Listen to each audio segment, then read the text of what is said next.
Welcome to this Zoom Bible study to all our lovely church members and godly people. Welcome, and it's yet another opportunity to meet you all in this Zoom Bible study. తండ్రి కుమారుడు పరిశుద్ధాత్మ త్రియేక దేవుని నామం పేరిట ఆమేన్. ఇప్పటి వరకు మనము గడిచిన వారాల్లో వారమునకు ఒక కీర్తన చొప్పున 5 కీర్తనలు 5 వారాలుగా మనం ధ్యానం చేసుకుంటూ ఉన్నాం. ఈ దినము 6వ కీర్తనలోనికి మనము వెళ్తూ ఉన్నాం. 6వ కీర్తనలో ఇక్కడ ఉన్నటువంటి సూపర్స్క్రిప్షన్, ఆ చిన్న అక్షరాలతో ఉన్నటువంటి టైటిల్స్ మనం ఒకసారి చూస్తే, ప్రధాన గాయకునికి అష్టమ శృతి మీద తంతి వాద్యములతో పాడదగినది. గతంలో 4వ కీర్తన మనం ధ్యానం చేసుకునే సమయంలో మనం చూసాం, సేమ్ ఇదే టైటిల్ ఉంది ఇక్కడ కూడా, ప్రధాన గాయకునికి తంతి వాద్యములతో పాడదగినది. నేను ఈ 4వ కీర్తన 5వ కీర్తన ఇవి మనం ధ్యానం చేసుకునే సందర్భంలో ఈ ప్రధాన గాయకునికి కీ అనే మాట గురించి మనం చదివాం. ప్రధాన గాయకునికి కీ అనే మాట గురించి మనం ధ్యానం చేశాం. కీ అనే మాట హీబ్రూలో చే అనే అర్థం, కీ అనే అర్థం అనే 2 అర్థాలు ఇస్తాయి. ఇంగ్లీష్లో చెప్తే for and by. So to the chief musician అనొచ్చు, బై ద చీఫ్ మ్యూజిషియన్ అని కూడా అనొచ్చు. మరి ఇప్పుడు 6వ కీర్తనలో ప్రధాన గాయకునికి అన్నప్పుడు ఇది వాస్తవంగా ఎవరు రాశారు? కీ అనే మాట మనం తీసుకుంటామా, చే అనే మాట తీసుకుంటామా అంటే, ఇన్ జనరల్ మనము చే అనే మాట ఎక్కువ తీసుకుంటాం. కారణం ఏంటంటే ఎక్కువ కీర్తనలు దావీదు చే వ్రాయబడ్డాయి కనుక మనము చే అనే మాట ఎక్కువ తీసుకుంటాం. మరి ఎందుకు కీ అని ఇక్కడ రాశారు అనేది మనకు ప్రస్తుతం, ఎందుకంటే అప్పటి పండితులు, అప్పటి భాషా ప్రావీణ్యులు ఆ రీతిగా దాన్ని అనువాదం చేసి ఉండవచ్చు, లేక వారి మనస్సుల్లో ఇది దావీదునకు ఆపాదించబడి ఉండవచ్చు. ఏది ఏమైనప్పటికీ ఈ యొక్క కీర్తన ఒక కీర్తనాకారుడు రచించాడు. ఆ కీర్తనాకారుడు ఏ స్థితిలో ఉన్నాడు, ఏ పరిస్థితిలో ఉన్నాడు అనేది చాలా ప్రాముఖ్యమైనటువంటి ధ్యానం సంగతి. మరి ఆ కీర్తనాకారుడు, కొంతమంది ఏం చెప్తారంటే ఇది ఒక దుఃఖ కీర్తన అని చెప్తూ ఉంటారు. దుఃఖ కీర్తన, ఇట్స్ ఎ లామెంట్. కొంతమంది ఏం చెప్తారంటే మరణ పడక మీద ఉన్నటువంటి స్థితిలో వ్రాయబడినటువంటి కీర్తన అని మరికొంతమంది చెప్తారు. కొంతమంది ఏం చెప్తారంటే భయంకరమైనటువంటి స్థితిలో దేవుని యొక్క ప్రేమను తెలియచేసేటువంటి కీర్తన అని మరికొంతమంది తెలియచేస్తారు. మరికొంతమంది ఏమంటారంటే దీనికి ఏకంగా పేరు పెట్టారు, ఏమనంటే ఇట్స్ ఎ పెనిటెన్షియల్ సాంగ్. పెనిటెన్షియల్ అంటే వాస్తవంగా పాపాన్ని ఒప్పుకోవడం. 35వ కీర్తన, 38వ కీర్తన, 51వ కీర్తన, 102వ కీర్తన, 130వ కీర్తన, 143వ కీర్తన, ఇవన్నీ కూడా పెనిటెన్షియల్ సాంగ్స్, పాపపు ఒప్పుకోలు కీర్తనలు. అయితే ఈ కీర్తనలో 6వ కీర్తనలో ప్రత్యేకంగా పాపపు ఒప్పుకోలు అనేది ప్రత్యక్షంగా మనకు కనబడినప్పటికీ ఆయన దేవుణ్ణి ఆశ్రయించేటువంటి పద్ధతిలో మనము ఈ ఈ విధానం మనం చూస్తాం. How God is approached by the very act we name it as penitential psalm. మరి ఈ కీర్తన చాలా చిన్న కీర్తన. అదేవిధంగా దాని సూపర్స్క్రిప్షన్ మరలా ఆ చిన్ని అక్షరాలు మనం చూస్తే అష్టమ శృతి మీద తంతి వాద్యములతో, తంతి వాద్యం అంటే మనం చెప్పుకున్నాం స్ట్రింగ్డ్ ఇన్స్ట్రుమెంట్స్, తంతి వాద్యములు. అష్టమ శృతి అంటే ఏం లేదు, మళ్ళీ మొదటి శృతేనండి. అష్టమ అంటే eighth note is always the first note in music language. అంటే సరిగమ పదాన్ని వరకు 7 notes అయితే మరలా సా అనేది మరలా మనం తీసుకున్నప్పుడు అది మొదటి నోట్ అవుతుంది, లేక అష్టమ శృతి అవుతుంది. అయితే ఇక్కడ ఎందుకు అష్టమ శృతి అని రాశారు? అది మొదటి శృతి అయినప్పటికీ అష్టమ శృతి ఎందుకు రాశారంటే, వాస్తవంగా మ్యూజిక్ లాంగ్వేజ్లో అష్టమ శృతి అనేది లేదండి. అసలు అష్టమ శృతి అనేది లేదు. ఏ స్కేల్లో పాడుతున్నారండి అంటే ఒకటిన్నర అండి, సి షార్ప్ అండి, లేకపోతే ఈ అండి, ఎఫ్ అండి అని చెప్తారు. కానీ దీనికి పేరు లేదండి కీబోర్డ్లో. మ్యూజిక్ లాంగ్వేజ్లో ఎయిత్ నోట్కి పేరు లేదండి. మరి దీన్ని ఎందుకు ప్రత్యేకంగా మెన్షన్ చేయడం జరిగిందంటే, ఇక్కడ మనకి ఆ ఎయిత్ నోట్ అనగానే నెక్స్ట్ ఆక్టేవ్లోకి వెళ్ళిపోతాం. నెక్స్ట్ ఆక్టేవ్ అంటే అదే స్కేల్లో, అంటే మొదటి శృతిలో లేక ఏ శృతిలో ఉంటే ఆ శృతిలోని అష్టమ శృతి, తర్వాత నెక్స్ట్ ఆక్టేవ్లో పాడదగినది. అంటే ఒక్క మాటలో చెప్పాలంటే, మొన్న ఆ రోజు నేను సెలా గురించి ధ్యానం చేసేటప్పుడు వి సింగ్ ఇన్ నెక్స్ట్ ఆక్టేవ్ అని చెప్పాను. నెక్స్ట్ ఆక్టేవ్ అంటే తర్వాత ఉన్నటువంటి కీబోర్డ్స్ వెళ్తూ ఉంటాయండి. ఆ కీబోర్డ్స్ వెళ్తూ ఉంటాయి. తర్వాత కీబోర్డ్లో ఉండేటువంటి ఆ స్థలంలో ఇది వాయిస్తూ ఉంటారన్నమాట. ఒక్క మాటలో దీన్ని క్లుప్తంగా ధ్యానం చేసుకోవాలంటే, it is Sung in high pitch అన్నమాట. హై పిచ్ అంటే ఇంకా చెప్పాలంటే ముక్కుతో పాడటం. ముక్కుతో పాడటం. ఇక ముక్కుతో పాడే వాళ్ళని సంగీత పరిధిలో కొద్దిగా ఎగతాళి చేసే ఆనవాయితీ ఉన్నదేమో, కానీ ఇక్కడ దుఃఖంలో ఉన్నప్పుడు సంగీతానికి కానీ సాహిత్యానికి కానీ మరి దేనికి కానీ దేనికైనా సరే ఇక్కడ rules వర్తించవండి.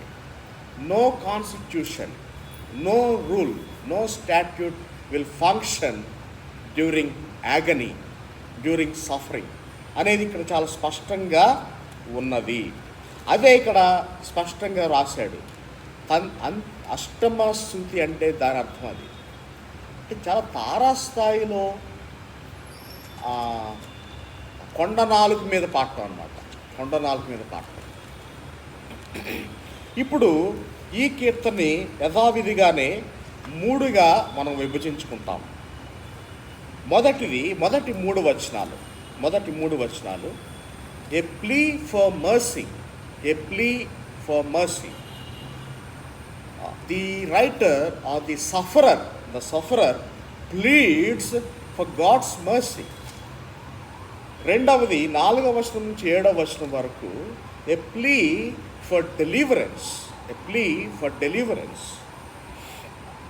The sufferer's plea for deliverance. 3వ భాగం ఇది కొద్దిగా దేవుని పక్షంగా వస్తుంది. The Lord heard my cry. అంటే the Lord's answer to the above plea. God answers. So this is the division of the psalm, or this is the structure of the psalm. This is a structure of the psalm, not the structure, but a structure of the psalm. ఎందుకంటే ఒక్కొక్కళ్ళు ఒక రకంగా దీన్ని విభజిస్తారు కాబట్టి మనము ఈరోజు ఈ రీతిగా మనము విభజించాం. ఇప్పుడు అసలు ఈ కీర్తనాకారుడు ఎందుకు వేదనలో ఉన్నాడు, ఎందుకు సమస్యలో ఉన్నాడు అనేది మనకు అవసరమైనది. ఏ సమస్యలో ఉన్నాడంటే మనం ఉపోద్ఘాతంలో మనం చెప్పుకున్నాం, ఆయన మరణశయ్య మీద ఉన్నాడు, ఆయన మరణించడానికి చేరువలో ఉన్నాడు. He was at the verge of his death. ఇక్కడ ఒకసారి 6వ వచనము మనం చూస్తే, నేను మూలుగుచు అలసియున్నాను, ప్రతి రాత్రియు కన్నీరు విడుచుచు నా పరుపు తేలజేయుచున్నాను, నా కన్నీళ్ల చేత నా పడక కొట్టుకొని పోవచ్చున్నది. చూసారా ఈ మాటలు? కీర్తనాకారుడు చాలా బలమైనటువంటి రచయితగా మనకు కనిపిస్తున్నాడు. He was a very fantastic writer, he was a fantastic lyricist. ఆ లిరిసిస్ట్ అనేది మనకు మొదటి వచనాలను మనకు కనబడుతుంది. The art of his literary approach is seen in the very first few versus. ఏమని అంటున్నాడండి ఇక్కడ? నీ కోపం చేత నన్ను గద్దింపకుము, నీ ఉగ్రతతో నన్ను శిక్షింపకుము. ఇక్కడ కోపము, ఉగ్రత అనేటువంటి పర్యాయ పదాలు వాడుతూ గద్దింపకుము, శిక్షింపకుము అనేటువంటి రైమింగ్ కూడా వాడుతున్నాడు. కోపము, ఉగ్రత అనేటువంటి రైమింగ్, గద్దింపకము, శిక్షింపకము అనేటువంటి రైమింగ్. ఈ రెండు రైమింగ్స్ మనకు తెలుగు బైబిల్స్లో, ఇంగ్లీష్ బైబిల్స్లో మనకి ఎక్కువగా అర్థం కావు. కానీ హీబ్రూ బైబిల్ కనుక మనం చూస్తే చాలా పకడ్బందీగా, ఇంకా చెప్పాలంటే హృదయం, దేహం గగ్గురుపాటు కలిగించే విధంగా ఈ లిటరరీ ఆర్ట్స్ హీబ్రూలో ఉన్నాయండి. ఎంత ఆశ్చర్యం అంటే ఈ ప్యారలలిజమ్స్ అన్నీ కూడా చెప్పుకోవడానికి మనకు టైం లేదు. కోపము, ఉగ్రత, గద్దింపకము, శిక్షింపకము. సాధారణంగా ఎవరైనా బాధలో ఉన్నప్పుడు, శ్రమలో ఉన్నప్పుడు, ఇరుకులో, ఇబ్బందులో ఉన్నప్పుడు ఈ మాటలు సహజంగా వాడుతూ ఉంటారు. ఈ కీర్తన అంతా చదివిన తర్వాత సహజ మానవునికి కలిగేటువంటి ఆలోచన ఏంటంటే, it's a general song, it's a general song, it's a general singing. ఏంటి దీనిలో ప్రత్యేకత అనిపిస్తుంది? ఏముందండి, అందరిలాగా చెప్పాడు, అందరిలాగా పాడాడు, అందరిలాగా చేస్తున్నాడు, అసలు దీంట్లో ఏం ప్రత్యేకత ఉందండి కీర్తనలు అనిపిస్తుంది. కానీ కొద్దిగా కనుక మనం ఆలోచిస్తే ఇప్పుడు మనం చదువుకున్నటువంటి 6వ వచనంలో మనం చూసాం, ప్రతి రాత్రి నేను కన్నీరు విడుచుచున్నాను, నా పరుపు తేలజేయుచున్నాను. దీని యొక్క వివరాల్లోకి మనం వెళ్దాం. ప్రతి రాత్రి నా కన్నీళ్ళ చేతనే నా పడక కొట్టుకుపోవచ్చున్నది. అంటే నేను పండుకున్నటువంటి నా మంచం లేక నా పరుపు నా కన్నీరు అనేటువంటి నీళ్ల మీద తేలియాడుతున్నది.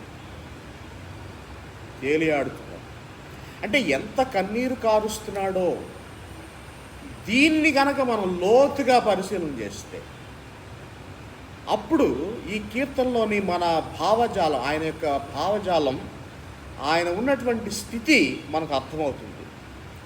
ఇది పేలవంగా వ్రాయబడినటువంటి కీర్తన, లేకపోతే ఆయనలో ఏదైనా జరగకూడనటువంటి సంగతులు ఏమైనా జరుగుతున్నాయా, అసలు ఆయన ఏ స్థితిలో నుంచి ఈ కీర్తన ఆయన తీసుకొస్తున్నాడు, ఆయన బాధ, ఆయన ఈ రీతిగా వెలగక్కడానికి ఉన్నటువంటి కారణాలు ఏంటి అనేవి మనకు స్పష్టంగా కనబడుతుంటాయి. ఇప్పుడు దానికి ముందు మరొక మాట, ఐదవ వచనంలో ఏమనుందంటే, నేను రెండవ భాగం, నేను మూలుగుచ్చు అలసి ఉన్నాను. మూలుగుచ్చు అలసి.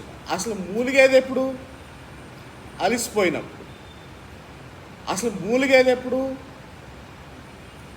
మాట్లాడలేనప్పుడు, చూడలేనప్పుడు, కళ్ళు తెరవలేనప్పుడు, ఇక అసలు దేహంలో ఎటువంటి శక్తి లేనప్పుడు మూలుగు వస్తుంది. ఇక ఆ మూలుగులో కూడా అలసిపోయాడంటే మనం ఈ కీర్తనని చాలా సీరియస్గా తీసుకోవాల్సిన అవసరం ఉందండి. మూలుగులో కూడా అలసట. నేను ఎక్కడ వినలేదు ఈ మాట, మూలుగులో అలసట. మూలుగులో అలసట అంటే ఇంక చనిపోవటమే తరువాయి.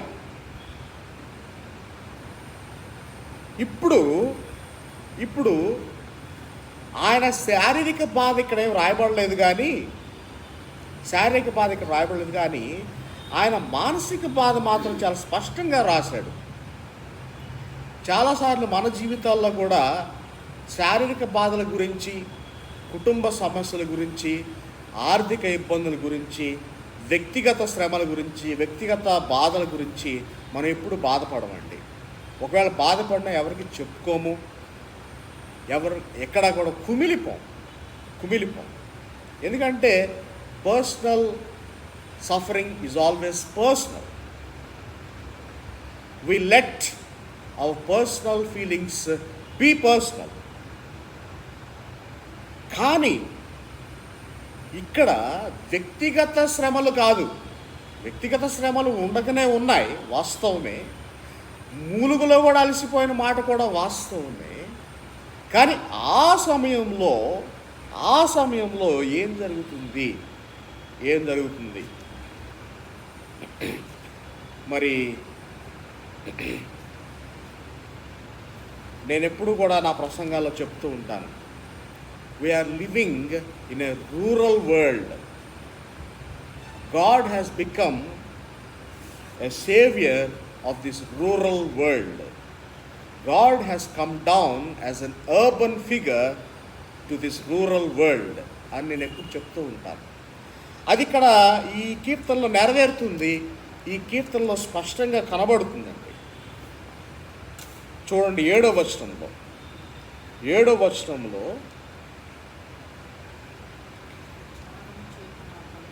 వచనంలో విచారము చేత నా కన్నులు గుంటలు పడుచున్నవి, నాకు బాధ కలిగించు వారి చేత. ఇదండి, this is not a personal problem, it's a problem from the public. It's a problem from your own friends. It's a problem from your own inner circle. మన శత్రువు ఎక్కడ ఉంటాడండి? మన శత్రువు అమెరికాలో ఉంటాడా? మన శత్రువు రష్యాలో ఉంటాడా? మన శత్రువు మన ప్రక్కనే ఉంటాడు. శత్రువులు ఎప్పుడు కూడా ప్రక్కనే ఉండి చేయగలరు, దూరంగా ఉండి ఏ శత్రువు ఏం చేయలేడండి. ఇక్కడ తన ప్రక్కనే ఉన్నటువంటి శత్రువులు ఏం చేస్తున్నారు? బాధ కలిగిస్తున్నారు. 7వ వచనం 2వ లైన్, నాకు బాధ కలిగించు వారి చేత అవి చివికి ఉన్నవి. ఏంటవి? ముందు మాటలో ఉన్నాయి, విచారము చేత నా కన్నులు గుంటలు పడుచున్నవి. కన్నులు గుంటలు పడిపోయినాయి. ఎవరి ద్వారా అంటే నా ప్రక్కనే ఉన్నటువంటి నా శత్రువుల ద్వారా. ఈ శత్రువులకి అంత బాధ ఏమొచ్చిందండి? ఈ శత్రువులకి అంత కష్టం ఏమొచ్చిందండి? ఈ శత్రువులకి అంత ఆలోచన ఎందుకండి? ఎందుకంటే వారి ఆలోచనే అది. వారు ఎప్పుడు నిందించాలి, ఎప్పుడు ఎవరిని అవమానించాలి, ఎప్పుడు ఎవరిని క్రిందకు లాగాలి, ఎప్పుడు ఎవరిని ఎదగనివ్వకుండా చేయాలి, ఎప్పుడు రాజకీయాలు చేయాలి. ఇవే కదా శత్రువులు చేసే ఆలోచన, ఇవే కదండి. అయితే వాళ్ళు ఎందుకు ఈ పని చేస్తారంటే, వారు ఎదగలేరు, ఎదిగే వారిని చూసి ఓర్వలేరు. ఇక్కడ ఈ కీర్తనాకారుడు ఎదిగాడు ఎదిగాడు ఎదిగాడు చాలా ఉన్నతమైనటువంటి స్థితిలోనికి ఆయన ఎదిగాడు. ఇప్పుడు ఆయన చాలా విచారకరమైన స్థితిలో, దీనావస్థలో, అనారోగ్యంగా ఉన్నాడు. ఆయనను పరామర్శించాల్సింది పోయి, ఆయన ఓదార్చాల్సింది పోయి, ఆయనకు ధైర్యం చెప్పాల్సింది పోయి, ఆయనకు మందు ఇవ్వాల్సింది పోయి, ఆయనకు పరిచర్య చేయాల్సింది పోయి, ఆయన ఏం చేస్తున్నారంటే ఆయన్ను అవమానపరుస్తున్నారు. ఏమని అవమానపరిచారు? ఏమని అవమానపరిచారంటే, ఇక నువ్వు బ్రతకవు, నువ్వు చనిపోవడానికి సిద్ధంగా ఉన్నావు. చనిపోయేవాడు ఎటు చనిపోతాడు, ఆ మాట అనాల్సినంత అవసరం లేదు. యోబు గ్రంథంలో కూడా అదే చూస్తాం మనం. Whole book of Job was the same story. His friends trying to persuade Job to confess his sin, which were not at all since.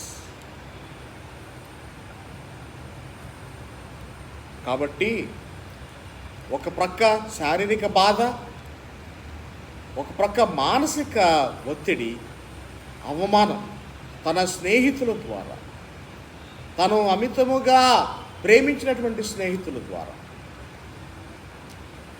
ఇక నీవు తప్ప నాకు ఎవరు లేరు అనుకొని కౌగులించుకున్నటువంటి స్నేహితులే, ఈ స్నేహితులే ఈ రోజున ఏం చేస్తున్నారంటే మోసం చేస్తున్నారు. మరణ సమయంలో కనీసం ఒక్కరు కూడా ఓదార్చడానికి రావట్లేదు. అలాంటి పరిస్థితిలో ఆ కీర్తనాకారుడు ఉన్నాడు. మరి మనలో కూడా ఒక్కోసారి మనం కూడా అదే పరిస్థితిలో ఉండవచ్చు. మరి చాలాసార్లు ఎవరినైనా ఆఫీస్లో సస్పెన్షన్కి గురయ్యారనుకోండి, ఉద్యోగం పోయిందనుకోండి, పోనీ ఉద్యోగం రాలేదనుకోండి, ఎక్కడైనా అవమానం పొందాడు అనుకోండి, ఎక్కడైనా ఓడిపోయాడు అనుకోండి, ఆ వ్యక్తిని ఎవరు పరామర్శించరు. గెలిచిన వారిని, అన్నీ కలిగినటువంటి వారిని, అధికారము, అంతస్తు, అందము, అన్నీ కలిగినటువంటి వారి వైపు చూస్తూ ఉంటాం. కానీ ఇక్కడ దీనావస్థలో ఉన్నటువంటి వారి వైపు మనము చూడటం లేదేమో అని దేవుడు ఒక చిన్న హెచ్చరిక మనకు జారీ చేస్తున్నాడు. నాకు బాధ కలిగించు వారి చేత నేను చివికి ఉన్నాను. ఇప్పుడు ఇందాక ఒకసారి మనము 2వ వచనం చూడండి. యెహోవా ఏమని ప్రార్థన చేశాడు స్టార్టింగ్లో? యెహోవా 2వ వచనం, నేను కృషించి ఉన్నాను, నన్ను కరుణించుము. నేను కృషించి ఉన్నాను, నన్ను కరుణించుము. నా ఎముకలు అదురుచున్నవి, నన్ను బాగు చేయి. నా ప్రాణము బహుగా అదురుచున్నది. ఇక్కడ ఎముకలు అదిరినాయి అంటండి, ప్రాణం అదిరింది. తర్వాత చూస్తే ఇక్కడ 5వ వచనంలో మరణమైన 4వ వచనంలో యెహోవా తిరిగి రమ్ము, నన్ను విడిపింపుము. తరువాత రాత్రి వేళ నేను ఏడుస్తూ ఉన్నాను, ప్రతి రాత్రి ఏడుస్తూనే ఉన్నాను అన్నాడు. 6వ వచనంలో 5వ వచనం చివరి భాగంలో నేను నా మూలుగు అలసిపోయింది అంటున్నాడు. మరి ఇంత బాధలో కూడా, అంటే మూలుగు కూడా చేయలేని పరిస్థితిలో ఆయనకి ఎవరు గుర్తొస్తున్నారు? మూలుగు చేయలేని స్థితిలో ఎవరు గుర్తొస్తున్నారంటే వీళ్ళే, శత్రువులే. అది ఎంత బాధ! నమ్మినటువంటి వారు మోసం చేయటం అనేది ఎంత బాధ ఇక్కడ మనకు అర్థమవుతుంది. ఈ బాధలో నుంచి దేవుని వైపు చూసి ఆయన నచ్చిన ప్రార్థన చేస్తున్నాడండి. ఇక్కడ ఈ కీర్తనాకారుడు ఏం ప్రార్థన చేశాడు ఒకసారి చూద్దామా.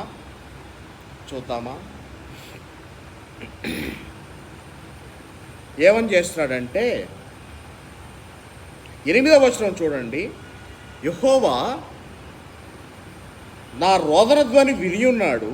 పాపము చేయువార్లారా మీరందరూ నా యొద్ద నుండి తొలగిపోవుడి. ఇది ఆయన యొక్క ప్రార్థన అయి ఉన్నది. తరువాత 5వ వచనం చూడండి. మరణమైన వారికి నిన్ను గూర్చిన జ్ఞాపకం లేదు. ఇది ఆయన చేసే ప్రార్థన అండి, దేవునికి చేసేటువంటి ప్రార్థన. మరణమైన వారికి దేవా నిన్ను గూర్చిన జ్ఞాపకము లేదు. పాతాళములో ఎవరు నీకు కృతజ్ఞతాస్తుతులు చెల్లించుదురు అని అంటున్నాడు. ఏంటి దీని అర్థం ఏంటండి? పాతాళంలో ఎవరు నీకు కృతజ్ఞతాస్తుతులు చెల్లించేదరు అంటే, ఇప్పుడు నేను చచ్చిపోతే నా స్తుతులు నీకు రావనే? నేను ఇప్పుడు చనిపోతే ఎవరు స్తుతిస్తారయ్యా నిన్ననే? ఏంటంటే దీని భావం?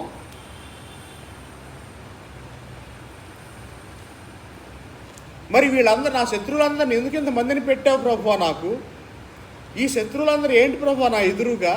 నన్ను ఎందుకు ప్రభువా వీళ్ళందరూ నన్ను అవమానపరుస్తున్నారు? నేను చనిపోబోతున్నాను, నేను క్షీణించి ఉన్నాను, ఇంత దీనావస్థలో ఉంటే ఏంటి ప్రభువా ఈ అవమానాలు? నేను చనిపోతే నిన్ను ఎవరు స్తుతిస్తారు ప్రభువా అని తనకు వచ్చినటువంటి ప్రార్థన చేస్తున్నాడు, తనకు నచ్చినటువంటి ప్రార్థన చేస్తున్నాడు, తనకు అవసరమైన ప్రార్థన చేస్తున్నాడు. ఇప్పుడు తనకు నచ్చినటువంటి ప్రార్థన, ఇష్టానుసారంగా చేసినటువంటి ప్రార్థనను దేవుడు ఆలకించాడా లేదా అనేది ఇక్కడ మనం చూస్తాం. ఎక్కడ? 9వ వచనంలో యెహోవా నా విన్నపము ఆలకించి ఉన్నాడు. Praise the Lord. ఎందుకంటే ఆ ప్రార్థన కరెక్టా కాదా అనేది నేను మాట్లాడటం లేదండి. అక్కడ ఆయన ఉన్నటువంటి పరిస్థితిని బట్టి దేవుడు ఆ ప్రార్థన ఆలకించున్నాడు. ఆ మాట 2 సార్లు చెప్తున్నాడు. యెహోవా నా ప్రార్థన, నా విన్నపము ఆలకించి ఉన్నాడు. పాస్ట్ టెన్స్లో ఉంది. అది సాక్ష్యంగా చెప్తున్నాడు. దాని క్రింద ఉన్నటువంటి మాట యెహోవా నా ప్రార్థన అంగీకరించును అనేది మనము ఫ్యూచర్ టెన్స్లో తీసుకుంటామా, ప్రజెంట్ ఇండెఫినెట్ టెన్స్లో తీసుకుంటామా అనేది చాలా లోతైనటువంటి అంశం అండి. ఆయన ప్రార్థన అంగీకరించును అంటే it's an eternal truth, it's in indefinite tense, either past, present or future. It's an indefinite. It's eternal. Ayana is the character of God. It's the design of God. It's the way of God. The style of God. ఆయన నా ప్రార్థన అంగీకరించును అంటే గతంలో ఎన్నెన్నోసార్లు నా ప్రార్థన దేవుడు ఆలకించాడు, ఇప్పుడు కూడా ఆలకించాడు, ఇంకా ముందు కూడా ఆలకిస్తాడు. దేవుడు నన్ను బ్రతికించాడు. అంటే దీని ఒక్క సారాంశం ఏంటంటే, మనము కష్టాల్లో ఉన్నప్పుడు, మరణశైలిలో ఉన్నప్పుడు, ఇరుకులో ఉన్నప్పుడు, అవమానం ఉన్నప్పుడు, పడవేయబడినప్పుడు, ఇక మూలకటానికి కూడా సమయం లేనప్పుడు, ఇక్కడ దేవుడు ప్రార్థన ఆలకించాడు అనే ఒక గొప్ప సాక్ష్యం కీర్తనాకారుడు ఇస్తున్నాడండి. గొప్ప సాక్ష్యం ఇచ్చాడు. ఏ పరిస్థితిలో ఇచ్చాడు? ఏ పరిస్థితిలో అంటే మూలిగేటువంటి పరిస్థితిలో నుంచి. For that matter the tone of the psalmist is suddenly changed. The tone now begins to testify God, that He is the God of answer. ఆయనే జవాబు. ఏ విధంగా అంటే, మనము చేసేటువంటి ప్రార్థన ద్వారా ఆయన జవాబుగా మనకున్నాడు అనేది ఇక్కడ చాలా స్పష్టంగా ఉంది. మరి ఈ విధమైనటువంటి ప్రార్థన చేయవచ్చునా చేయకూడదునా అనేది ఆలోచన చేయవలసిన అవసరం ఉన్నప్పటికీ ఇక్కడ ఉన్నటువంటి పరిస్థితిని బట్టి, మూలుగును బట్టి, ఎముకలు ఇచ్చేటువంటి అదురును బట్టి, చుట్టూ ఉన్నటువంటి స్నేహితులు ఇచ్చేటువంటి అవమానమును బట్టి దేవుడు నీ ప్రార్థన ఆలకిస్తాడు. అది దీని యొక్క సారాంశం. So God answers your any kind of prayers based on your own context, based on your suffering, based on your insult. కాబట్టి ప్రియ దేవుని బిడ్డలారా, and that is how God designed his answering. ఇది గొప్ప సాక్ష్యంగా, గొప్ప అభయంగా మనకి అందించబడుతుంది. So the writer, the psalmist brings his assurance of God's answering as our assurance of God's answering. So that's very vividly portrayed here by the psalmist. ఇక్కడ మరొక కోణం ఉందండి. ఇక్కడ మరొక ప్రార్థన మనం చూసాం. 5వ వచనం, మరణమైన వారికి నిన్ను గూర్చిన జ్ఞాపకము లేదు. ఇది చాలా ధ్యానం చేయవలసినటువంటి మాట. మరణమైన వారికి నిన్ను గూర్చిన జ్ఞాపకం లేదు. ఎందుకు ఈ మాట వాడాడంటే, మరణము ఎలాంటిదో మనందరికీ తెలుసు. మరణించినటువంటి వారికి ఏ జ్ఞానము కూడా లేదు. సొలొమోను మనకు చక్కగా చెప్తాడండి. ప్రసంగిలో చెప్తాడు, విలాప వాక్యాల్లో చెప్తాడు.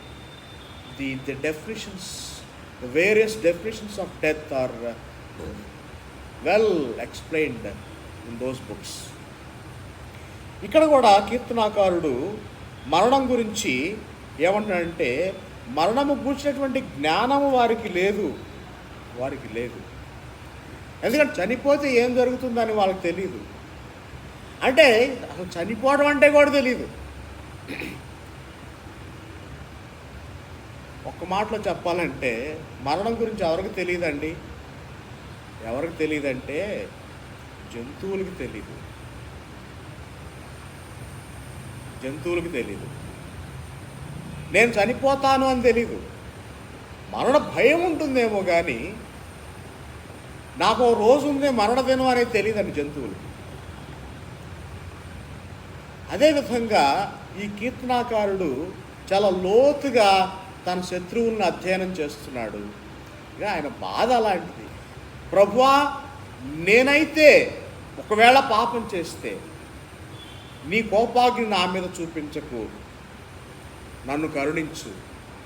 ఎంతవరకు నీవు నాకు దూరంగా ఉంటావు, నాకు దగ్గరగా రా ప్రభువా అంటూ తన యొక్క సమస్యలు ప్రభు సన్నిధానంలో పెడుతూ, తన హృదయాన్ని, తన వేదనను ప్రభు సన్నిధానంలో పెడుతూ, తన యొక్క భంగపాటును, తన యొక్క ఎడబాటును, దేవునితో ఉన్న ఎడబాటును, స్నేహితులతో ఉన్న ఎడబాటును ప్రభు పాదాల చెంత పెడుతూ, దుఃఖిస్తూ, రోధిస్తూ, తన యొక్క శారీరక బలహీనతలు, తన యొక్క మానసిక ఈ కృంగుదల, ఇవన్నీ కూడా ప్రభు సన్నిధానంలో పెట్టేశాడు. ఒక్క మాట చెప్పాలంటే, హీ టోటల్లీ సరెండర్స్ హిమ్సెల్ఫ్. అమాంతంగా మోకరిల్లాడు, సాష్టాంగ నమస్కారం చేసిన విధానంలో ఆయన చక్కని ప్రార్థనలు చేసుకున్నాడు. ఆయనకు నచ్చిన ప్రార్థనలు చేసుకున్నాడు. He prayed to his freedom. He prayed to his utmost freedom. మరి మాకు సెమినరీలో ప్రార్థన ఎలా చేయాలో రూల్స్ ఉన్నాయండి. మాకు రూల్స్ నేర్పించారు. కానీ మనకి రూల్స్ ఏం కనపడట్లేదు. When you come to God's presence, you are totally taken away from all constitutions, all legalities. You are straight into the bosom of God, and He will take you into consideration. He will embrace you. He will hug you. He will fondle you. And that is for lifetime. And that is forever. Indefinite టైమ్స్లో చెప్పాడండి ఆ మాట. నా ప్రార్థన అంగీకరించును, జీవితకాలము ఆయన నన్ను హత్తుకొనును. దేవుని మీద తన యొక్క విశ్వాసాన్ని ప్రకటిస్తున్నాడు, విశ్వాసాన్ని పొందుకుంటున్నాడు, అభయాన్ని ప్రకటిస్తున్నాడు, అభయాన్ని పొందుకుంటున్నాడు. మరలా నేను మొదటి వచనం చివరి వచనం చదివి జ్ఞాపకం చేసుకొని మనం ముగించుకుందాం. యెహోవా నీ కోపము చేత నన్ను గద్దింపకము, నీ ఉగ్రతతో నన్ను శిక్షింపకము అన్నాడు. సరిగ్గా 9వ వచనంలోకి వచ్చేసరికి అదే జరుగుతుంది.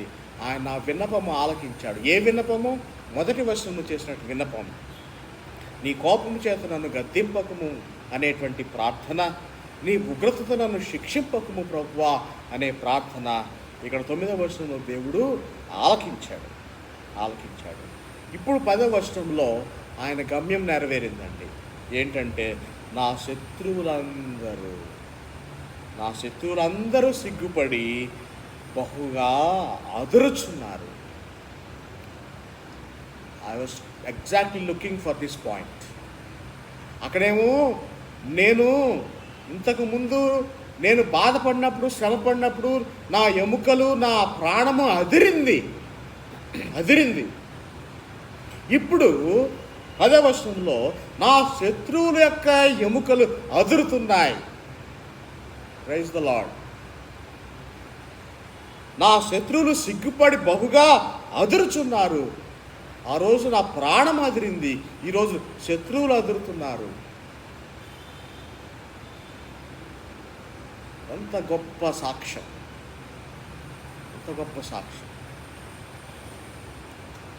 The psalm is highly intensified in Old Testament language. The psalm speaks in Old Testament realms. ఇప్పుడు ఈ శత్రువులందరూ కూడా వారు ఆకస్మికముగా సిగ్గుపడి వెనుకకు మళ్ళుదురు.